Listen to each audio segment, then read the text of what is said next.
Good morning. Hello and welcome everyone. In today's world where digital ecosystems are expanding faster than ever, security can no longer be a afterthought. It must be engineered, built in, not bolted on.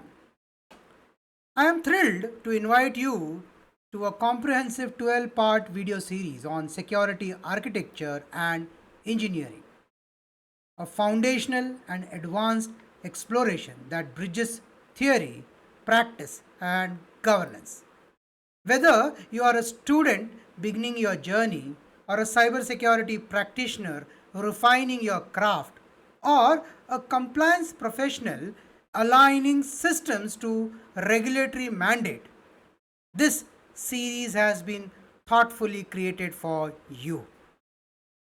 In phase 1, we set the groundwork with core concepts. We unpack security models like Bell-LaPadula, Biba, Clark Wilson.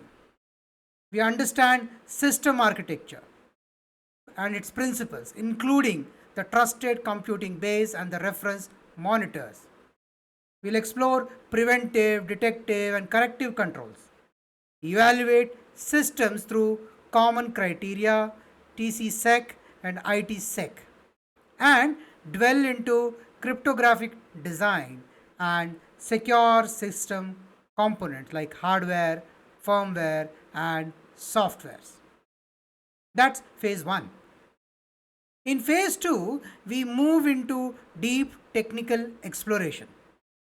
Here, we explore security design principles like defense in depth, least privilege, and fail secure. You learn about enterprise architecture frameworks such as SABSA, TOGAF, and ZACMAN. We'll also cover secure coding, SDLC security integration, engineering focused vulnerability management, and dwell into architecture for embedded systems, IoT, mobile, cloud native platforms, and containerization. You will gain insights into hardware based securities like TPMs, HSMs, secure boots, and trust zones, as well as emerging domains like zero trust architecture, confidential computing, and the impact of AI ML on architecture. In phase 3, we'll turn the spotlight to real world relevance through threat modeling methodologies like STRIDE, DREAD, and PASTA. We will analyze actual breaches, what went wrong, and what could have gone right. These case studies will contrast vulnerable versus resilient architectures, giving you blueprints for building secure enterprise patterns while avoiding anti-patterns that exposes organizations to risks. Finally, in phase 4, we will converge technology with governance. We will explore how to map architectural design to standards like ISO 27001 Annex A, NIST SP 800-160, and others. We learn how to perform architecture level risk assessments and how to design systems that are not only secure but compliant with global regulations like GDPR, India's DPDP Act, HIPAA, and PCI DSS. Each episode is crafted with clarity and depth, backed by real world examples, theoretical models, and regulatory insights.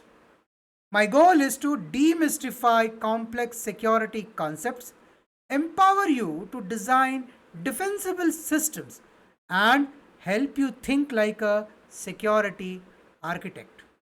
So, if you are passionate about building systems that are secure by design, resilient by architecture, and governed by compliance, this series is for you. Please subscribe, follow along, and join me in this transformative journey into security, architecture, and engineering. Let's build a safer digital world, one secure design at a time. This is your host, Savit Vittal Salian. Namaskar.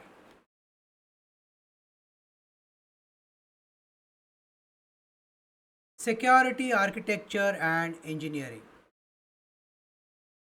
Part 9. Cloud and Virtualization Security Architecture.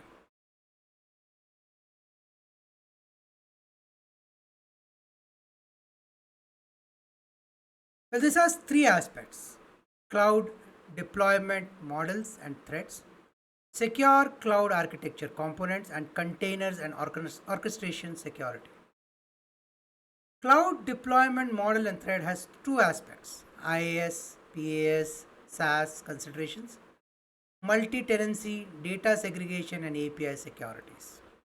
Secure cloud architecture has two components: is identity federation, WAF or CISSP, zero trust architecture in cloud. Containers and orchestration security has two aspects, which is pod security policy, Dockers, Kubernetes, or supply chain risk. Cloud deployment model and threats. There are different ways to use the cloud. You can use it as IaaS, which is infrastructure as a service, or platform as a service, or software as a service. In infrastructure as a service, you rent basic IT resources like servers and storage. In platform as a service, you get a platform to develop and run your applications. In software as a service, you use softwares hosted by someone else, like Gmail or Salesforce example. That's one aspect of it. The second aspect of cloud deployment model and threats is security challenges in cloud environment, which includes multi-tenancy, data segregation, insecure APIs, and data breaches and account hijacking. Let's look at each. Multi-tenancy, it's about multiple customers sharing the same physical resources. Isolation is needed here to protect the data. When it comes to data segregation, it is about making sure your data is separated from others. When it comes to insecure APIs, it's about interface must be protected to prevent any misuse. From a data breaches and account hijacking perspective, you need a strong authentication and encryption, and that's important. There are four common cloud deployment models: public, private, hybrid, or community cloud. Public cloud, it's where the services are hosted by third-party provider and shared across customers. Example is AWS, Azure, or GCP. And it comes to private cloud, the infrastructure is dedicated to one organization, either on premises or hosted. When it comes to hybrid cloud, it's a combination of public and private cloud environment. When it's about community cloud, it's a shared among organizations with similar needs or compliance requirements. Each model comes with its own security risk and considerations. Theoretical example: a retail company uses private cloud to store customer PII and payment data. Public cloud uses public cloud to run its e-commerce website and analytics. So private cloud to store customer data and public cloud to run its e-commerce website. The threat in this hybrid model include misconfigured APIs exposing private data, insecure interconnect between the private and the public, and shadow IT usage of public service without governance, and inconsistent security policies across the environment. Now, to mitigate these, the company implements identity federation for unified access control, encrypted VPN tunnels between cloud environment, security posture management tools to monitor both the clouds. Real world example? Well, Capital One. cloud misconfiguration breach that happened in 2019. Capital One used AWS public cloud to host its customer application systems. A misconfigured application firewall allowed an attacker to query sensitive AWS metadata and gain access to stored data in S3 buckets. Over 100 million customer records were compromised. The incident highlighted threats such as misconfigured permission in cloud resources, overly permissive IAM roles, lack of least privilege and network segmentation. After the breach, Capital One and others invested heavily in cloud security posture management tools, continuous auditing of cloud configuration, and improved login, encryption, and access control. Summary of the threats: data breach due to misconfiguration, insecure APIs and interfaces, insider threat, account hijacking, shared technology vulnerability, especially in multi-tenancy. Secure cloud architecture components. Well, secure cloud architecture involves integrating specific tools and design elements that protect workloads, users, and data across the cloud environment. Their key components include Cloud Access Security Broker, Web Application Firewall, Identity Federation, and Zero Trust architecture elements.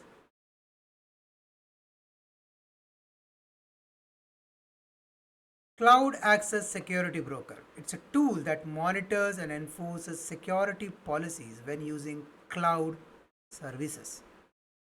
Web Application Firewall. It protects the web application from attacks like SQL injection and cross-site scripting. Identity Federation. It allows users to log into different systems with a single identity, useful for managing access across multiple cloud platforms. Zero Trust in the cloud also always verifies every request, even from inside the network. Trust nothing by default is the principle used in Zero Trust. Let's look at a theoretical example here. A company deploys its HR software on a public cloud and uses the following security component.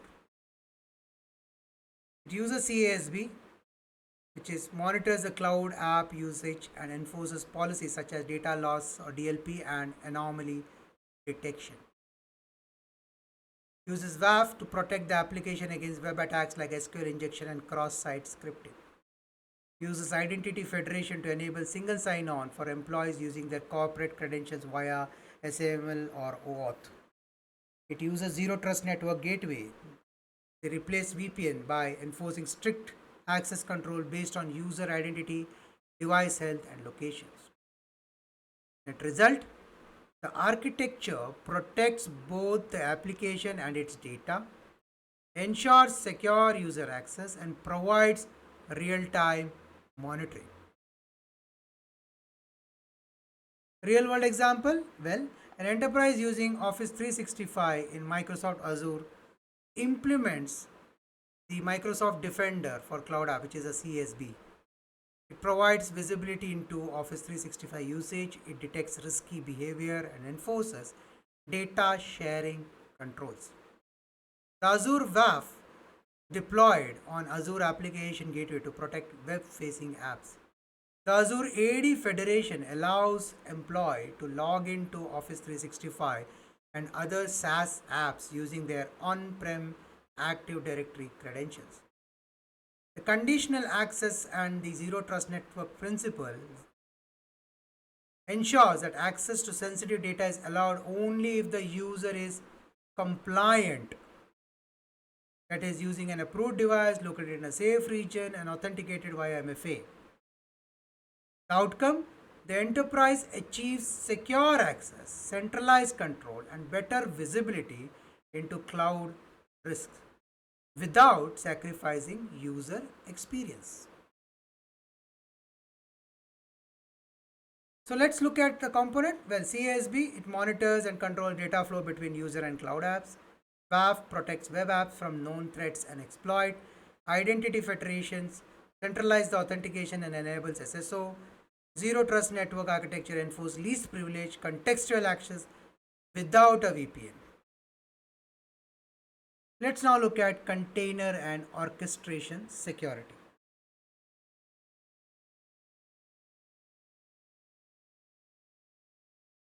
Containers are lightweight units that packages application and runs them in isolated environment. Docker is a popular container technology. Kubernetes is an orchestration tool that manages many containers.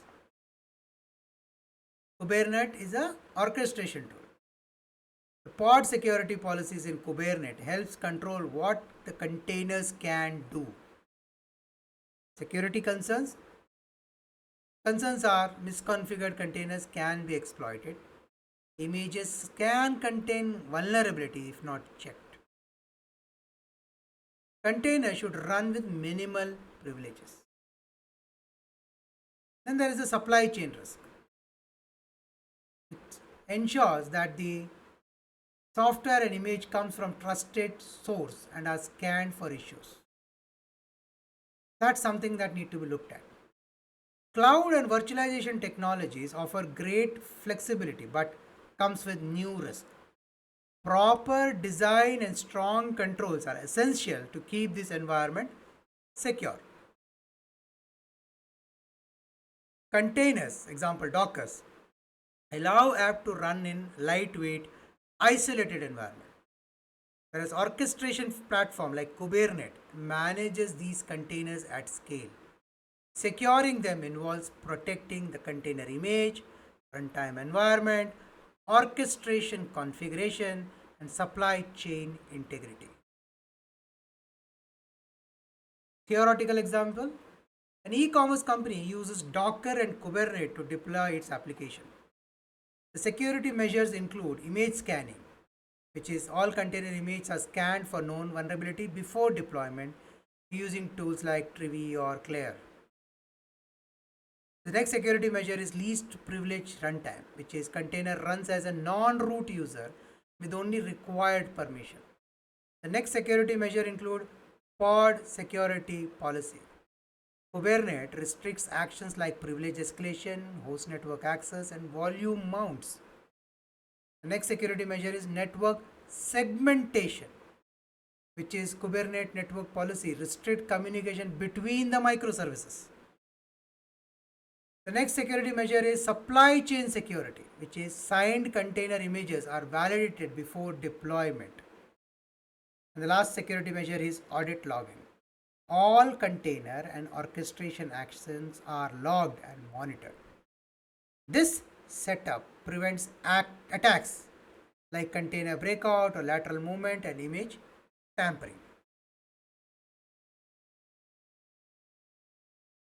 Real world example, well, Tesla's Kubernetes dashboard leaks 2018. Attackers in this case gained access to Tesla's Kubernetes console, which was publicly exposed without authentication. They discovered unsecured credentials stored in containers and used them to run cryptocurrency mining software inside the Tesla's cloud environment. Key lesson learned: orchestration dashboard must be secured and not exposed to the internet. Role-based access control should restrict who can view and manage Kubernetes resources. Secrets should never be stored in plain text inside a container. After the incident, organizations widely adapted RBAC policies in Kubernetes. Secret management solutions were implemented, whether it is HashiCorp Vault, AWS Secret Manager, etc. And runtime protection tools for behavior-based anomaly detections were implemented. So, best practices for container security, well, image scanning, detect vulnerabilities before deployment, restrict dangerous container configuration, reduce impact of compromise by using least privilege runtimes, limit lateral movement between the container, ensure image integrity, and protect credentials from leakage. With this, we come to the end of part 9. We covered the agenda as shown. I would like to thank you for the time that you have invested. Hope this has helped you in some way. We will now move to part 10. This is your host, Savit Vittal Salian. See you in part 10. Namaskar.